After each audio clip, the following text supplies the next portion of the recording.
Assalamualaikum warahmatullahi wabarakatuh.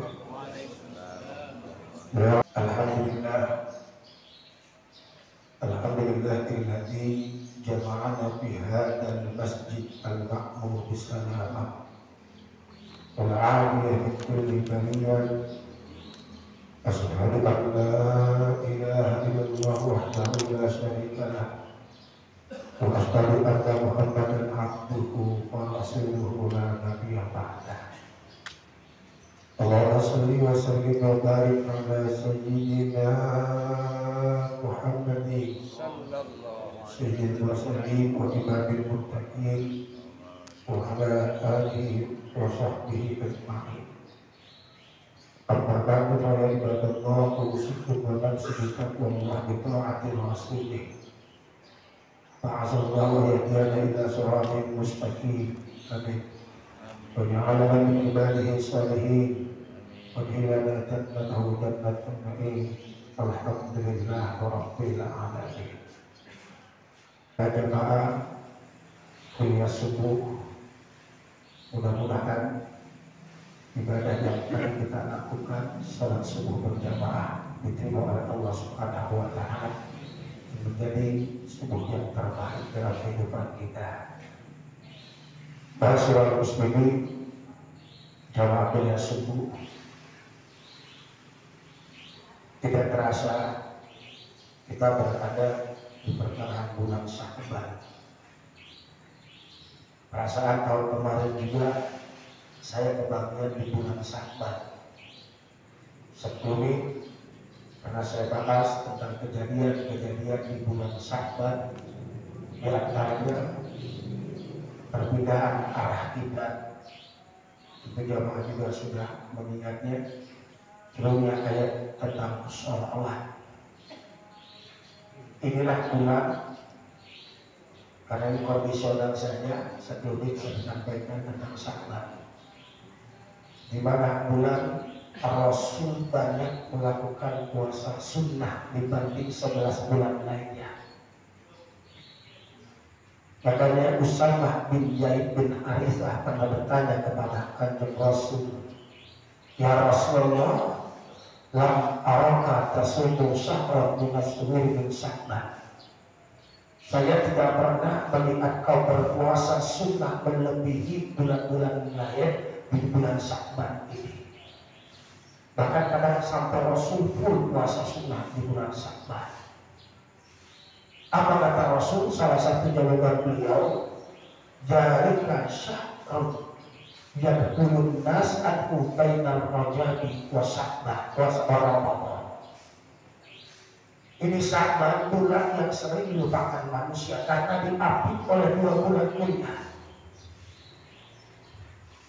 Sebelumnya bulan Rajab, salah satu bulan haram dari 4 bulan yang dimuliakan Allah. Bicara Rajab, kita tahu ada peristiwa yang sangat monumental, peristiwa Isra wal Mi'rajnya Nabi kita Muhammad Sallallahu Alaihi Wasallam. Saya hanya ingin meluruskan, jangan sampai gara-gara peristiwa Isra wal Mi'raj orang kampung berusaha menganggap Allah ada di atas. Meskipun Rasul menerima perintah wajib sholat di langit, memang di atas, tapi jangan sekali-kali kita beranggapan Allah ada di satu tempat. Makanya Imam Luqman bin Sabit yang lebih familiar dikenal dengan Imam Abu Hanifah dalam kitab Fiqhul Akbar, beliau berkata, "Idza qala al-insan la adri ayna Allah fis sama' aw fil ardh wa kufrun."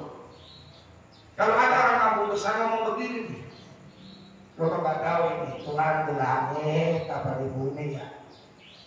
Di bumi apa di langit? Cuma gua nggak tahu nih." Kufur ucapan mengandung kekafiran.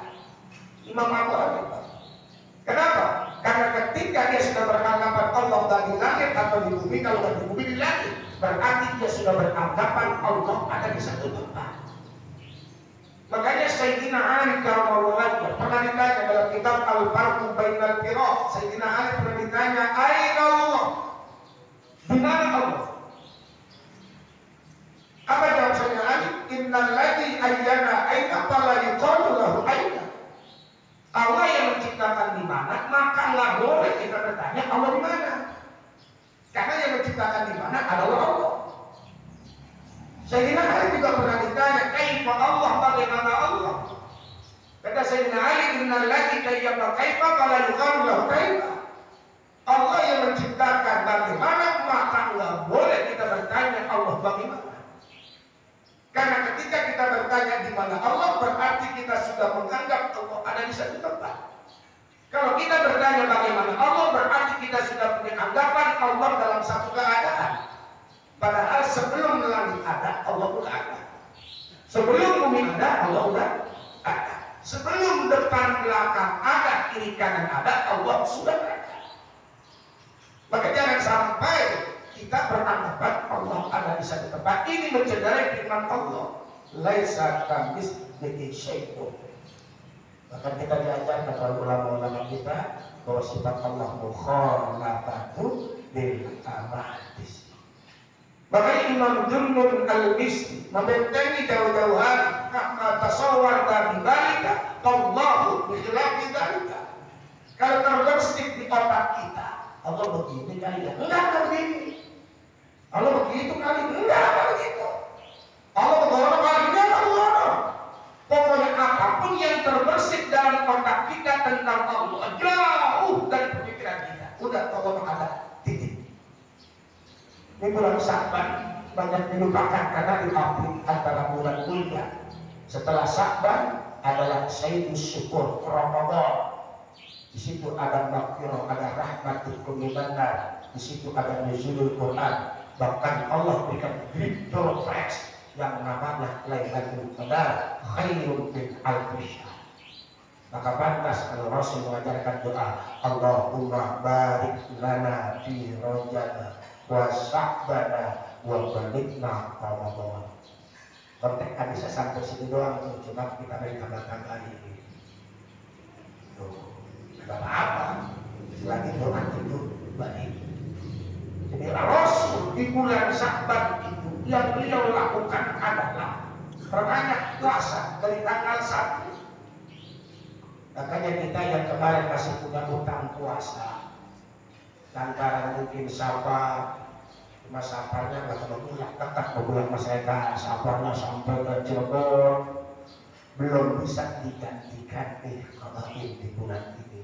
Jangan sampai nanti masuk lagi di bulan Ramadan, sebab nanti hukumnya bukan hanya sekedar dia Allah, tapi nanti dia pun akan membayar fidyah.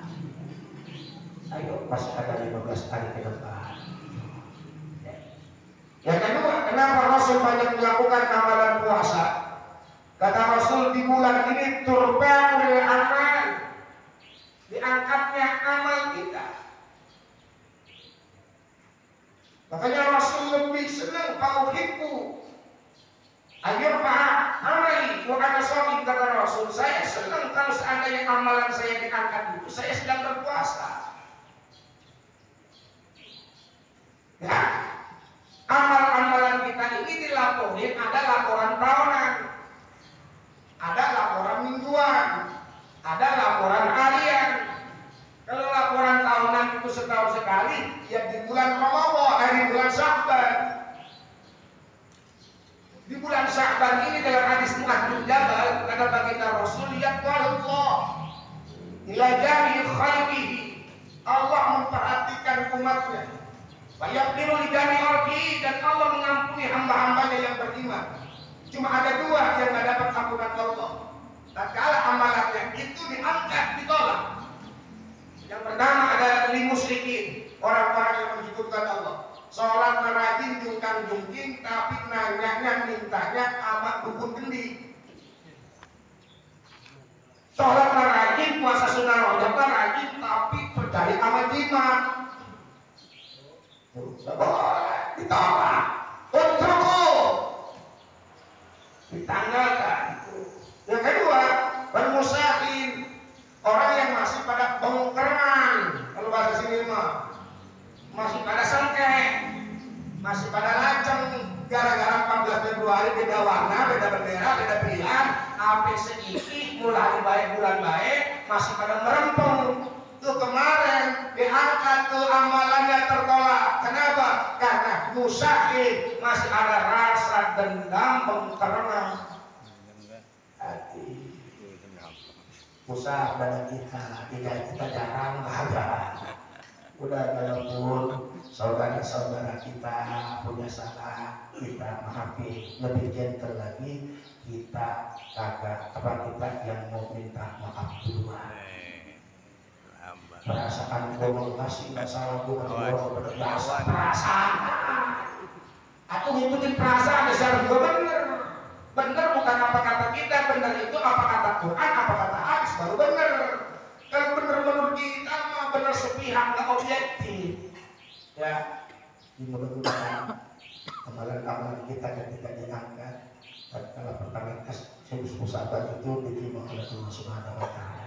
Tapi ya Rabbal Alamin. Jadi nggak ada amalan-amalan khusus mah, nggak ada amalan-amalan khusus mah.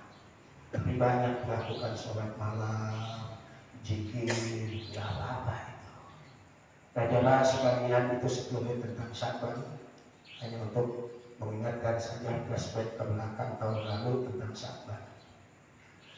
Jemaah sekalian, dalam satu majlis Rasul pernah ditanya, ya Rasul, apakah mungkin satu negeri, kalau negeri kembali Anda, apakah mungkin satu kampung itu akan dihancurkan oleh Allah meskipun di dalamnya banyak orang soleh?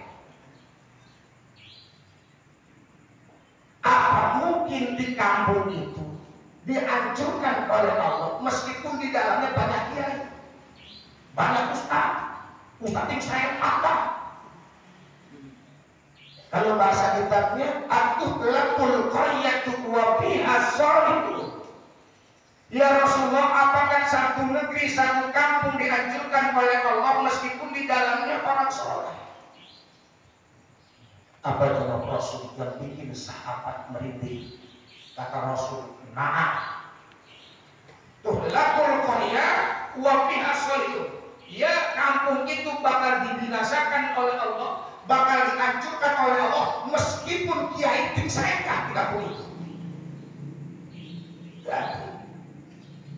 Dengan menganggap kampung itu banyak kiai nggak bakalan dihancurin oleh Allah, nggak bakal dapat adab Allah. Ini harus sebagai Rasul. Bima ya Rasulullah, sahabat penasaran lantaran apa, sebab apa tuh kampung banyak orang soleh tapi dihancurin? Kata Rasul, bisukutihim, karena orang-orang soleh itu anteng aja, diem aja, nggak ngambil sikap buat tahawudi an ma'asillah, dan dia menyepelekan maksiat-maksiat yang terjadi di kampungnya. Sholat marajin, apa marajin? Ada perjudian dan murah-murah. Sholat marajin, ada dodol di samping rumah diantepin. Sholat marajin, apa marajin? Ada madu ayam, malah dipitukin kurungan sama dia. Jadi kampung itu meskipun banyak kiai, banyak ulama akan dihancurkan oleh Allah lantaran bisukutihim, lantaran orang-orang solehnya, orang-orang alimnya masa bodoh dan menyepelekan kemaksiatan kepada Allah Subhanahu Wa Taala. Pantagiri saya tunggu saatnya. Dan tugas kita sebagai khalifah Allah di permukaan bumi ini bukan hanya sekedar amar ma'ruf. Kita ngajak, besok jamaah kuliah subuh hari Jumat, begitu. Besok kita diskusi Syaban, gitu. Itu cuma amar ma'ruf. Baru satu fungsi dong, tugas kita ngajak kebaikan. Tapi fungsi kita sebagai manusia ini adalah amar ma'ruf nahi munkar. Kalau tiba ngajak orang berbuat baik, resikonya sedikit. Ngaji yuk subuh, pemerintah kudu ke pasar, bawa dagangan. Gue mah gak sempet ke pasar anyar, gak sempet gue mah kuliah subuh. Kenapa? Gue sip 1 kerja di bandara. Enak, resikonya kecil. Tapi kalau sudah nahi munkar, mencegah kemungkaran, ini konsekuensi logisnya lebih kecil. Udah nggak kalau jangan main mulu, duit gua, kalau gua minta lu, kan begitu. Kalau kita ngajak orang sholat, kan kita nggak bakal berantem. Tapi kalau kita sudah mencegah kemungkaran, nih lebih besar resikonya, maka amar ma'ruf nahi munkar. Jadi tugas kita itu bukan sekedar amar ma'ruf, tapi nahi munkar. Baik, kalau ada kemungkaran itu cegah. Disinilah perannya surah Al-Asr. Wal 'asr innal insana lafi khusrin illa alladziina aamanu wa 'amilus shalihati wa tawassaw bil haqqi wa tawassaw bis sabr. Kita saling menasihati agar mentaati kebenaran, saling menasihati agar kita menetap pada kebenaran dan pada kesabaran. Di ayat lainnya surah Ali Imran ayat 110. Kuntum khayra ummatin ukhrijat lin-nasi ta'muruna bil ma'ruf wa tanhauna 'anil munkar. Di ayat lainnya lagi, wal takum minkum ummatun yad'una ilal khair wa ya'muruna bil ma'ruf wa yanhauna 'anil munkar. Nah, ini yang sekarang beberapa tahun lalu kejadian. Banyak orang yang berbicara tentang hak asasi manusia. Ngomong pakai hak asasi manusia, kalau ngomong udah hak asasi manusia, berarti kan kita makhluknya Allah, ciptaan Allah. Hak asasi manusia menuntut hak asasi manusia pada Allah. Padahal nikmat yang Allah berikan saja kepada kita belum maksimal, belum sanggup mengimbangi nikmat yang Allah berikan. Wa in ta'uddu nikmatallahi la tuhsuha. Menuntut hak asasi manusia kepada Allah, nikmat yang Allah berikan aja belum mampu kita maksimalkan. Ini tadi ada yang datang kemarin, ada yang ucapin alhamdulillah, ada. Padahal Muhammad sampai kemarin siapa yang diberi proteksi dari Allah? Siapa paling jauh? Datang kemarin. Yang paling jauh lah siapa nih? Tanjung Burung. Dia nanya doang, bukan si Okos, nanya doang. Misalnya Mas Okos lagi di. Yang paling jauh yang memberikan dia sampai kemarin proteksi dari Allah. Nggak semuanya dari sampai kemarin alhamdulillah. Kadang-kadang ada yang langsung nanti ada kopi men. Nanti sih men. Ada yang dari rumah berangkat baca bismillahirrahmanirrahim, Allah la haula wala quwata illa billahil aliyyil. Tadi ada berangkat begitu aja. Rasul aja baca. Masa kita manusia biasa enggak baca? Nikmat yang Allah berikan kita perlu mampu. Ngantuk nikmat Allah. Enggak datang sendiri. Berjalan ngantuk jangan dibangun di jalan. Jangan. Ntar lampu mati aja, kita buruk aja 3 hari itu lah. Bersih yang gampang. Bukan nikmat, bukan itu. Nikmat kagak jadi kita mangap-mangap dari matahari. Kagak jadi malah sakit kita nyari ini tuh mulet nikmat bukan mulet. Murid jasa mulet. Saya mau dibalik cepat ke orang. Mulet. Makanya dalam Al-Quran kita diingatkan Rabi ayyi ala'i Bikuma bukan nikmat mana lagi yang kau dustakan? Kalau kata Bang Sari, dusta mana lagi yang kau nikmati? Coba berarti sebarangan aja. Nikmat mana lagi yang kau dustakan? Untuk hak asasi manusia, hak asasi sudah diberikan kita oleh Allah. Kalau kita ikutin kehendak Allah, nggak bakal sengsara hidup ini. Kita disuruh sholat dingin dari pagi subuh sholat, ayalah sholat, endingnya ayalah parah, bakal menang kita. Kita disuruh berzikir, bukan apa-apa, agar hati tenang. Ala bidzikrillah tatmainnul qulub. Kita diperintahkan sedekah, buat apa? Agar rezeki bertambah. Nggak ada tuh kehendak Allah, syariat agama yang bikin kita susah. Kita disuruh sedekah supaya badan sehat. Kita disuruh sedekah supaya apa? Supaya kita terhindar dari segala macam bala.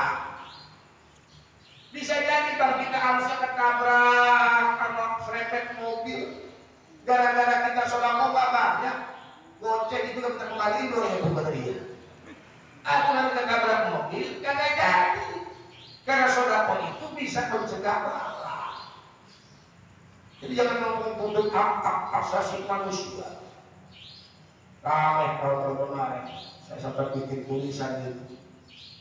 Orang melumpuh kesetaraan gender, macam-macam orang begitu. Ya, ini kenikmatan Allah berikan, kita punya istri jadi nikmat, kita punya anak jadi nikmat. Ada kenikmatan kadang-kadang sama anak. Jadi nasib dia kata capek pulang lihat istri makan lumayan jadi kona kan gitu. Kita capek-capeknya itu pulang lihat anak kan jadi enak kan gitu. Kenikmatan yang Allah berikan harus kita syukuri. Mudah-mudahan kita menjadi manusia yang bersyukur.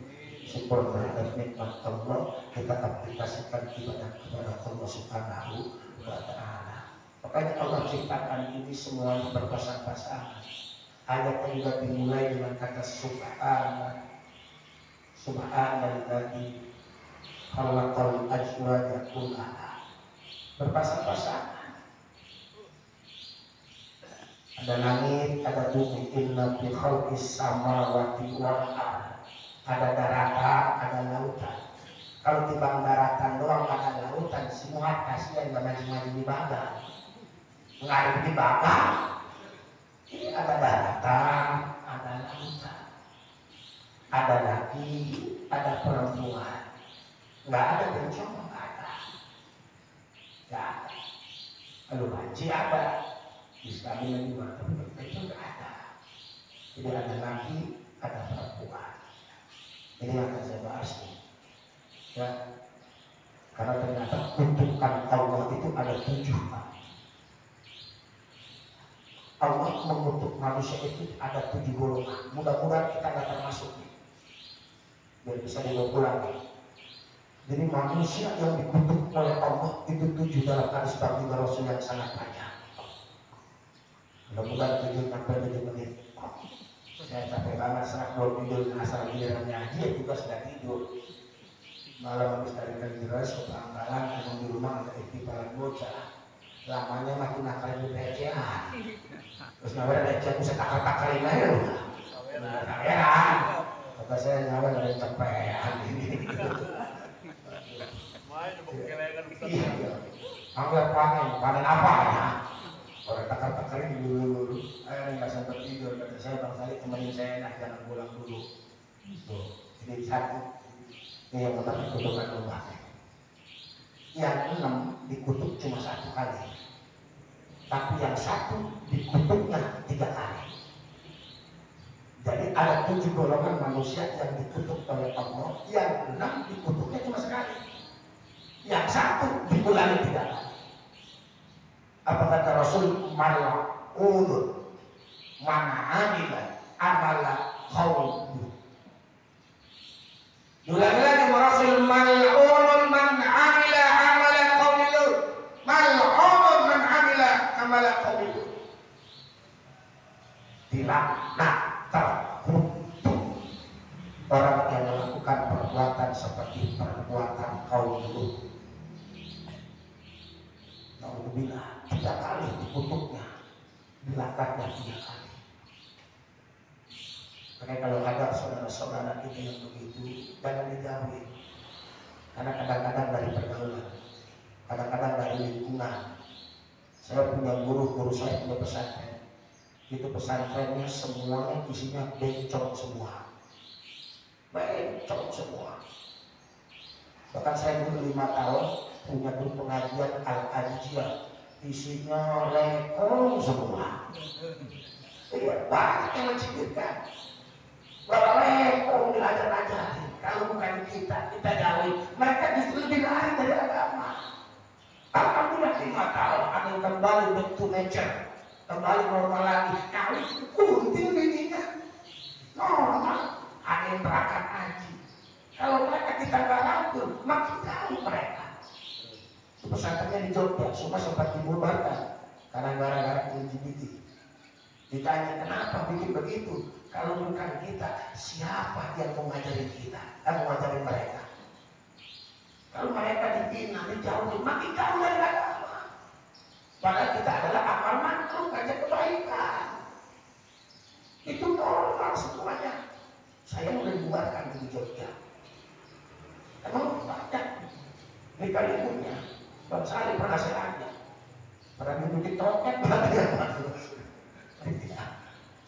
jadi dilaknat kayak gitu. Alhamdulillah, subhanallah. Yang kedua, mana ulur, mana akok walidai.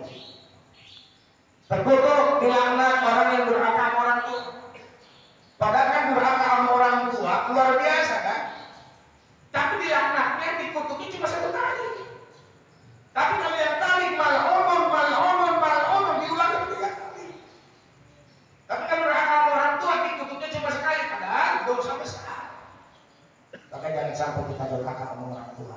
Angkat apapun kita, status sosial pun apapun kita, waqfid lahuma janaha dzulli min rahmah wa qul birhamhuma kama rabbayani shaghira. Rendahkan dirimu di hadapan orang tuamu. Mau pangkat dewan mau bos mau camat mau lurah RW RT pelan di bangkit pangkat pendek bahkan ngomong orang tua begitu. Hormati orang tua kita.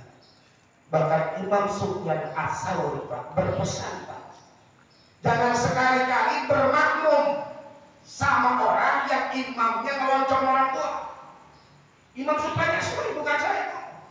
Saking kagak demennya, dia kata dia kiai, ustaz, kita tahu nih sama orang tuanya gak nendain. Kalau perlu mah kata Imam Ats-Tsauri, jangan bermakmum sama dia, cari imam lain, dogoknya jadi imam lain. Saking kagak demennya Imam Sufyan Ats-Tsauri sama orang apa anak yang ngeloncong orang tua, meskipun dia kiai. Siapa pernah belajar kan? Masa itu dulu, saya yakin banget awalnya. Ketika manggil dibentak, besok saya berhenti, apa sekarang satu lagi ilmunya hebat. Tapi saya tidak pesan Imam Sufyan Ats-Tsauri, ilmu banyak tapi nggak hormat sama orang tua. Buat apa? Padahal dia bisa sekolah dari siapa? Makanya jangan sampai kita ngoncong orang tua, nggak bakal berkah itu. Bisnis berecetan salah satunya kita lupa kepada orang tua. Perusahaan banyak, nggak ada yang semangat, ngukur bilang goceng nggak jadi. Itu kadang-kadang kita lupa kepada orang tua, kata ulama. Bahkan Rasul saja, Pak, nggak mau ngedoain anak yang durhaka, nggak mau secara langsung Rasul ngedoain anak durhaka. Kan saya dengar cerita Alqamah. Bahkan Rasul bisa saja ngedoain Alqamah. Kenapa? Alqamah ahli ibadah, sholat selalu tinggalkan Rasul, puasa sunnah doyan, hatam Quran sering. Tapi ketika Alqamah mengucapkan la ilaha illallah, lidahnya kaku, padahal ada garansi man kana akhiru kalamihi la ilaha illallah, dah melanggarnya. Ini kita mati nyebut la ilaha illallah, surga. Jadi politisi kalau begitu mengatakan sembahyang, apa la ilaha illallah? Tidak bakal bisa. Alqamah al-ibadah, ternyata kamu mengucapkan la ilallah. Ditanya dulu sama Rasul, nggak langsung didoain, emaknya masih hidup nggak? Emaknya masih hidup nggak? Ada emaknya. Baru Rasul panggil emaknya, suruh minta maaf atau suruh maaf itu anaknya. Nggak mau orang tua, Rasul nggak berani maksain. Dimaafin kadang enggak, saya sewet, mana berampangin, anak kebelin. Dan Rasul bilang kalau gitu bakar percuma dia mendapat maaf orang tuanya. Yang namanya orang tua tetap aja sama anak mak. Akhirnya ya Rasulullah, biar bagaimanapun dia anak saya nggak mau anak saya dibakar. Lihat sahabat, benar dalam maknanya. Tatkala dia ngomong begitu, la ilaha illallah, ridallah fi ridal walidayni. Wow. Maka kita sebagai anak jangan sampai melukai hati orang tua kita. Pernah ada satu santri ngadu sama gurunya, Tuan Syekh, inna ummi wa zawjati bainahuma sakidu. Guru, bini saya sama emak saya lagi gaduh. Nih yang sering kita alami kadang-kadang kan bini sama emak karena aku kita belain emak, ini bini ntar bini ngambek, nanti dikasih lagi concit, dan repot dulu kan aku semuanya begini. Kita belain bini ini emak, kita belain emak ini bini. Apa kata gurunya? Emang kenapa emak lu bisa tak atur sama bini lu? Inna ummi indi, emak saya ada di saya. Kayaknya gurunya nanya kembali. Akhir kalam ulangi ucapanmu, inna ummi mai, emak saya bersama saya. Kata gurunya, akhir kalam ulangi itu ucapanmu, ngomong apa lu? Akhirnya dipertegas lagi bahasanya, inna ummi fi baiti. Kalau bahasa kamu bersama, emak saya ikutin nama saya. Ada nggak yang emaknya ikutin ke rumahnya? Ada. Kita ada nggak yang emaknya, emak kita nih ikut sama kita hidup bareng, ada nggak? Beruntung. Beruntung kalau emak kita ada di kita. Anak kaya, anak di emak seperti jongkok, alhamdulillah. Kalau yang namanya emak serumah sama kita, mata kita ngeloyok ke kampung Melayu, beli telur asin, itu makan sama emak. Kita pulang beli bahasa dasar ada mama emak ikut nyaplek. Kadang-kadang kita beli durian di makanan enak ini kalau emak ada mah enak nih, sakit emak jauh kan terasa. Maka beruntung kalau ada orang tua tinggal di rumah kita. Bahkan beruntung kalau kita masih hidup bersama orang-orang tua kita. Rohimah anhu, ini celaka buat orang yang tinggal sama orang tuanya, baik satu atau dua, yang dua-duanya udah tua, udah bisa menyebabkan dia masuk surga. Enak tinggal orang tua marjik kita kemana? Layok, Pidel, ada rengginang, kan ada rengginang, ada suku, kita beli, ada bapak kita ngopi ke makan sama bapak kita. Ketika dia berkata, orang tua saya ngikutin saya, atau orang tua saya nginep di rumah saya, tinggal di rumah saya, nih jamaah sekalian, apa kata gurunya? Jangan sekali-kali jadi anak ngomong orang tua nginep atau tinggal di rumah kita, meskipun rumah kita yang bikin. Kalau itu pengen berkah, tuh kata seorang guru, seorang alim, jangan sekali-kali ngomong emak bapak tinggal di rumah kita, emak bapak nginep di rumah kita, meskipun rumah kita yang bikin. Orang tua nginep 3 hari udah berkah. Iya, mau pindah rumah kamu tuh enak, kebanyakan pinggir sawah, begitu. Mau pindah sama abang lu pengaruh, ntar bawa larat, kenyang, ketutupan. Mau pindah lah ke rumah adek lu, mau di sono enak. Akhirnya mau pindah ke sono, pindah kemarin, mamanya pergi jalanan, akhirnya gak urusan. Berlomba-lomba berburu, itu keramat. Jadi yang kedua yang dilakukan adalah orang yang durhaka kepada orang tuanya. Udah berapa? 5 ya? Ada 5 ya? Oh iya kan 5. Berarti nanti melotot. Kopi dulu boleh kali goyang-goyang. Minum. Udah lapar kali Ustaz. Yang ketiga, nih jangan sampai kita masuk golongan ini, alhamdulillah. Yang ketiga, nyembet tanah. Di bahasa sini aja nih. Nyembet tanah, mindahin pelatok. Dilaknat, dikutuk, man akhadha sibra dulman. Barang siapa yang mengambil tanah sedengkal, tuwitahu sab'i aradhi yaumil qiyamah, nanti lehernya digantungkan oleh 7 lapis bumi. Itu sedengkal, apalagi ngilangin SPPT, apalagi ngilangin sertifikat, apalagi ngelek ADP. Sedengkal aja secara goib itu nanti 7 lapis bumi. Bayangin. Kan kalau di TV dulu di MNC TV ya Ada kubur kata gua. Ada bubur. Dulu itu kalau terjadi kampung kita kadang ada benar. Mapres gagal. Ada. Udah diukur apa ambil dijotos-jotosin sih sama keluarganya. Lu kali ini ukurnya salah, orang udah dibikin sedang kalah. Pas diukur pas-pasan, ngomong lagi, kemudian lagi ditambahin lagi, tetap kata wah itu di dunia, apalagi di akhirat. Udah bilang mendingannya tanah kita yang keambil. Makanya tuh kalau rumah di pinggir jalan ada lurah salin, pemerintahan, bang ini kena kondo, kasih buat fasilitas umum, kita kasih tulis ukur misalnya, kasih. Abang tidur malam nyenyak, motor orang lewat bannya, injek tuh tanah yang abang sedekah kasih buat fasilitas umum. Abang mah lagi ngeleker, bilang kembalata, bakalan ngalir. Ada orang punya suku pulang ngaji, jalan ke situ, keinjek tanah yang kita hibahkan buat fasilitas umum, ya Allah ngalir. Sholat kita belum tentu khusyuk, apalagi 15 hari lebaran begini dapat pegangan ngacak sembahyang agak. Ini mau pemerintah, kelurahan ngasih kondom, kasih yang copot-copotin, buat bangunin sumur dia kan PA. Biasanya bicara siapa kan?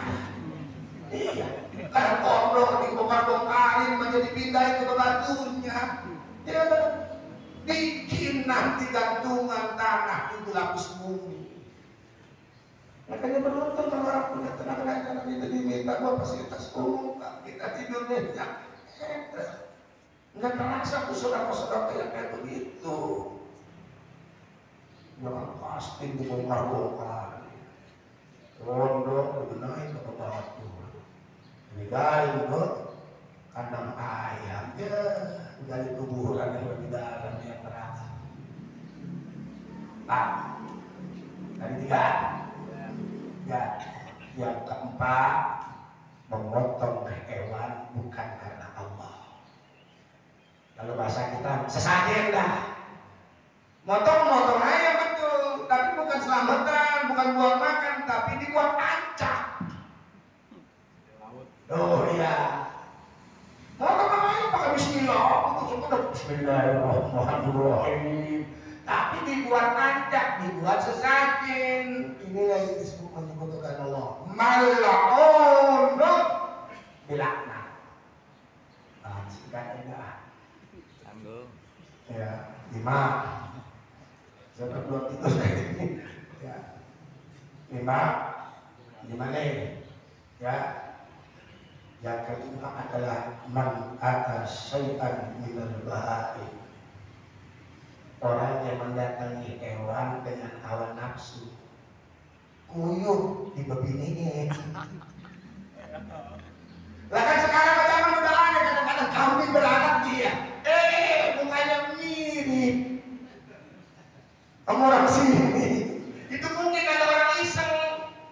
Misalnya si Iwan mancing dapat pari, kan pari itu begitu perabotan ngap gitu ya.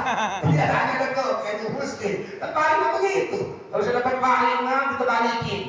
Itu nafsu dia mendatangi itu man ulun bilata. Nah, sawah tanduran tinggi, udah kambing, udah kelihatan. Ditumbrak sama dia, malah bilata. 5 ya. 6. Yang ke-6, man jama'a baina imra'atin wa banatiha. Kalau bahasa kamu besar, kalau saya artikan secara bebas makni, ngumpulin 2 perempuan, maknya dikawinin, anaknya dikawinin. Jadi emaknya dinikahin, anaknya dinikahin. Pernah kejadian Pak? Jadi emaknya dikawinin, anaknya juga dikawinin. Kata dia kan sama-sama sah, nikah pakai wali. Kata dia nikah pakai ini, haram, dilaknat. Boleh kawinin anak perempuan tuh, misalnya Sobin kawin sama perempuan nikah, pas udah nikah idal kabul mati mendadak bininya tuh.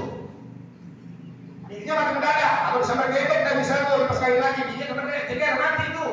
Pas dia kali lagi nih, lihat anaknya cakep, boleh dengan syarat emaknya belum disebadani. Boleh. Haji Lukman bisa mengetahui ada perempuan janda. Pas baru menikah doang, udah dah menikah sah. Sah.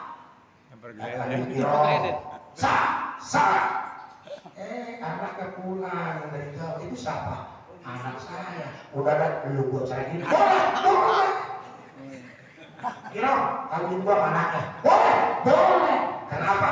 Karena emaknya belum ditekin concin. Tuh, paham ya? Tapi kalau kita kawinin anaknya haram mah, jadi kawinin meskipun anaknya belum disetubuhin. Balik nih, nanti salah denger. Kemana tuh? Tersalah denger lagi nih, disulang lagi. Jangan sampai nanti sepotong persepsinya salah. Ya.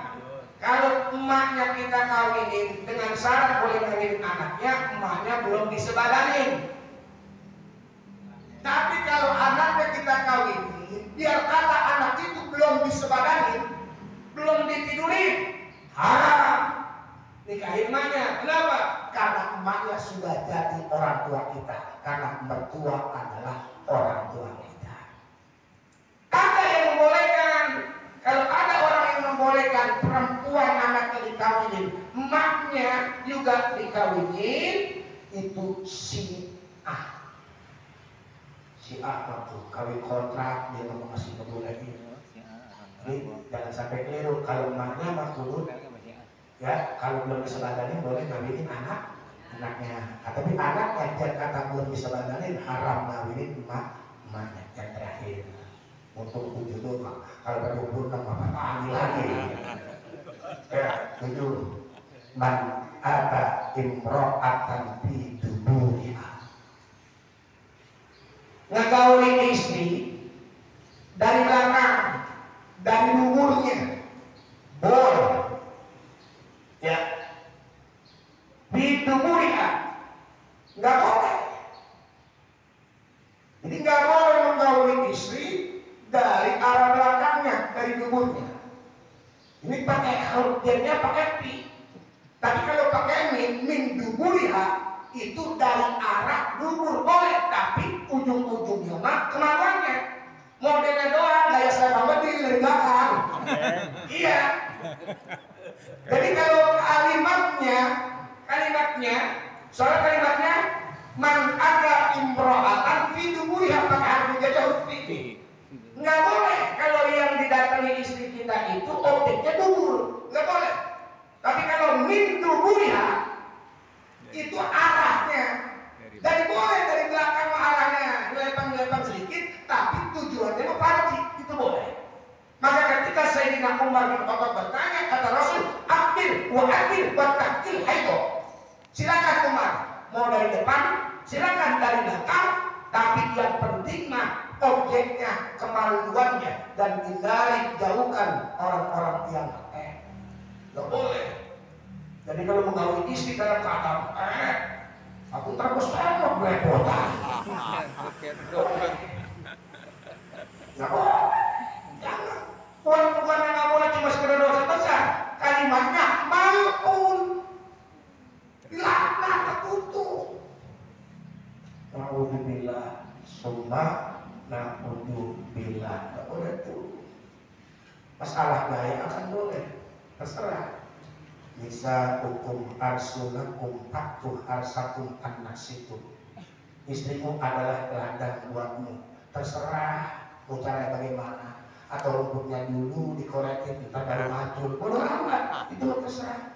Atau dipacuin dulu, entar dikorekin, itu terserah.